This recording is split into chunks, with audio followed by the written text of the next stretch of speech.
மே 1 பிற்பகல் 1:30 மணிக்கு வசந்த் தன்கோ வழங்கும் சிங்கப்பூர் சலூன் புத்தம் புதிய திரைப்படம்.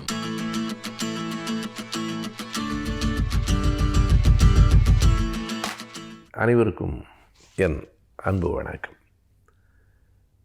பசும்பொன் முத்துராமலிங்கனார் அவர்கள் பிறந்த நாளும் இறந்த நாளும் ஒரே நாளில் தான் என்பார்கள், அக்டோபர் 30. அதைப் போலவே அருகருகே பிறந்த நாளும் இறந்த நாளும் அமைந்த பேராளுமையில் ஒருவர்தான் சர்பிட்டி தியாகராயர். அவர் பிறந்த நாள் ஏப்ரல் 27, இறந்த நாள் ஏப்ரல் 28. 1925 ஏப்ரல் 28ஆம் நாள் சர்பிட்டி தியாகராயர் இறந்து போனார். சர்பிட்டி தியாகராயர் என்பது ஒரு தனி மனிதனின் பெயர் அல்ல, தமிழ்நாட்டு வரலாற்றிலிருந்து பிரிக்க முடியாத ஒரு பெயர். இன்றைக்கு தமிழகம் பல்வேறு வகைகளில் தனித்தன்மை கொண்டதாக இருக்கிறது என்று பார்க்கிறோம். சமூகத்தில், அரசியலில், கல்வித்துறையில், எல்லாவற்றிலும் தமிழ்நாட்டுக்கென்று ஒரு தனித்துவம் இருக்கிறது. அந்த தனித்துவம் எப்படி ஏற்பட்டது? இப்போதும் நாம் ஒப்பிட்டு பார்க்கலாம்.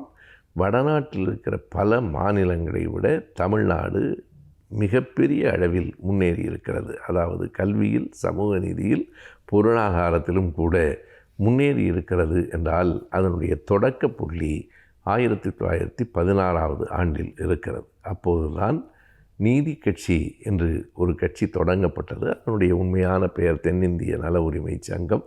நீதி என்று ஜஸ்டிஸ் என்று ஒரு பத்திரிகை நடத்தியதால் அந்த கட்சியின் பெயரே ஜஸ்டிஸ் பார்ட்டி என்று ஆங்கிலத்திலும் நீதி கட்சி என்று தமிழிலும் வழங்கப்பட்டது.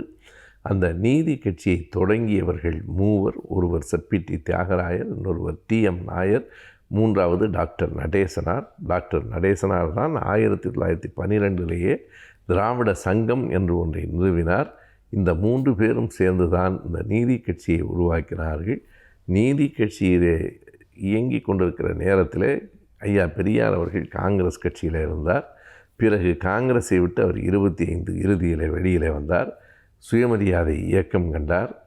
நீதி கட்சி நடத்திய அந்த பத்திரிகைக்கும் பெரியார் பிறகு ஆசிரியரானார். நீதி கட்சியும் சுயமரியாதை இயக்கமும் சேர்ந்து தான் 44 திராவிடர் கழகம் ஆயிற்று. திராவிடர் கழகத்திலிருந்து தான் திராவிட முன்னேற்றக் கழகம் வந்தது.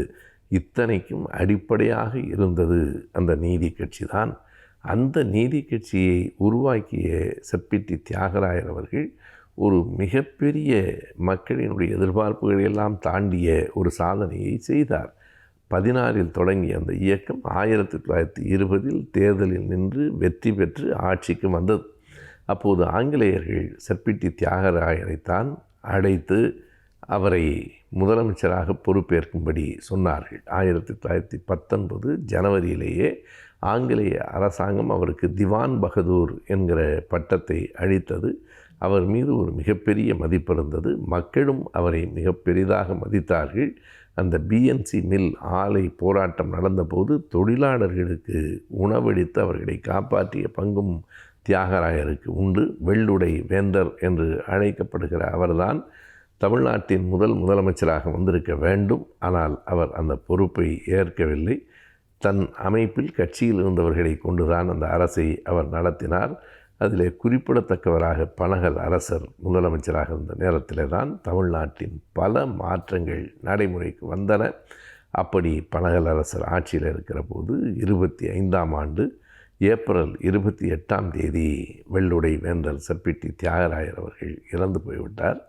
அவர் இறந்து போன நேரத்தில் ஐயா பெரியார் அவர்கள் காங்கிரஸில் தான் இருக்கிறார். ஆனாலும் அவர் எழுதியிருக்கிற அந்த இரங்கல் செய்தி ஓர் இணையற்ற தலைமை என்று அவர் எழுதியிருக்கிறார்.